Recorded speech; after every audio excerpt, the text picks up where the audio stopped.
On reste dans l'actu. Vous avez vu, et vous le savez, le marché de l'immobilier est en surchauffe en ce moment, surtout dans les grandes villes de France. Alors, deux caps symboliques viennent quand même d'être franchis, et tout le monde les a remarqués. Et d'une, plus d'1 million de transactions en un an, et de deux, plus de 10 000 euros du mètre carré dans la capitale, à Paris, bien sûr. Alors, on s'intéresse ce matin à l'habitat participatif. C'est une solution, vous le savez, une solution assez nouvelle pour se loger pas trop cher, on va dire. Alors, il s'agit pour plusieurs familles de s'associer, de faire construire un logement sur mesure avec des vraies pièces communes à partager. C'est un concept qui marche très fort en Suisse, en Allemagne notamment, et ça commence à décoller en France, et notamment en Alsace, où s'est rendu Pierrick Becquet. Strasbourg, nous sommes dans l'écoquartier du Neudorf. Ce matin, 3 propriétaires qui ont opté pour l'habitat participatif ont rendez-vous avec leur architecte. Ils sont impatients d'emménager. Bon, on va visiter le chantier. Ça a bien avancé Oui, ça a bien avancé. On est dans les délais. Allons-y. Voilà, donc on est ici au niveau de l'atelier, qui est un des espaces partagés de ce projet.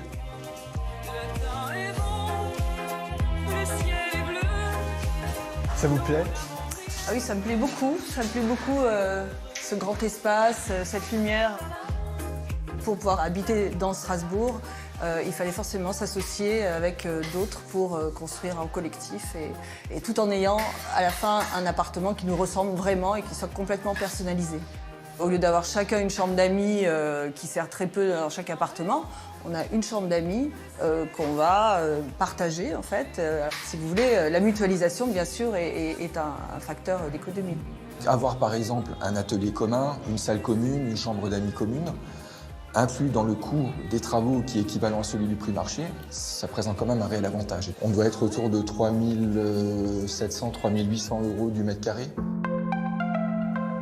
L'habitat participatif, c'est 5, 6 ou 10 ménages qui se mettent ensemble et qui conçoivent collectivement leur immeuble. Aujourd'hui, pour l'habitat participatif, il y a plusieurs itinéraires. Il y a ce qu'on appelle l'autopromotion, où, à travers la loi Allure, il y a un statut aujourd'hui pour l'autopromotion. Il y a d'autres itinéraires qui sont à travers l'accession sociale, où c'est un bailleur social qui fait ce travail de mise en commun. Et il y a depuis plus récemment du locatif social. Et donc, effectivement, c'est une manière plus économe d'accéder à un logement et donc d'habiter à proximité des centres des grandes villes. À quelques stations de tram de la cathédrale, à l'ouest de la ville, un autre immeuble éco-responsable est sorti de terre il y a 3 ans. 8 logements et 750 mètres carrés d'espace partagé. Voilà, ici donc vous avez la buanderie qui est commune. Et ici? Alors ici c'est la salle commune. Les gens peuvent dormir ici. Ici on est dans le potager. Et puis on est dans je dirais presque la suite de la salle commune qui nous sert aussi quand on fait des petites soirées. L'écologie est au cœur des projets d'habitat participatif. C'est l'argument qui a séduit Raphaël, mais ce n'est pas le seul. Individuellement, on n'aurait jamais pu se payer en fait, une surface comme celle-ci. Donc, on avait cherché, parce que j'habitais déjà dans le quartier, on avait un peu prospecté et le prix au mètre carré était quand même entre 3 000 et 3 500. Et ici, on est arrivé quasiment 1 000 euros en dessous, prix au mètre carré, avec une superficie de terrain qui est énorme.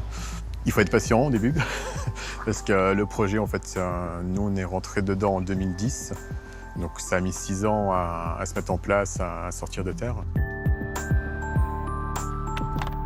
Comment ça se passe, la vie avec ses voisins? Ça se passe bien. On rentre le soir, on peut se raconter sa journée, on peut discuter facilement, on peut rentrer chez soi et puis fermer la porte tout de suite si on veut être au calme. Tous les gens à qui on en a parlé au début se sont dit « mais dans quoi vous vous lancez c'est quoi ce truc ?» Et finalement, une fois qu'ils ont vu le projet en fait, sorti de terre et mis en place, ça fait des envieux.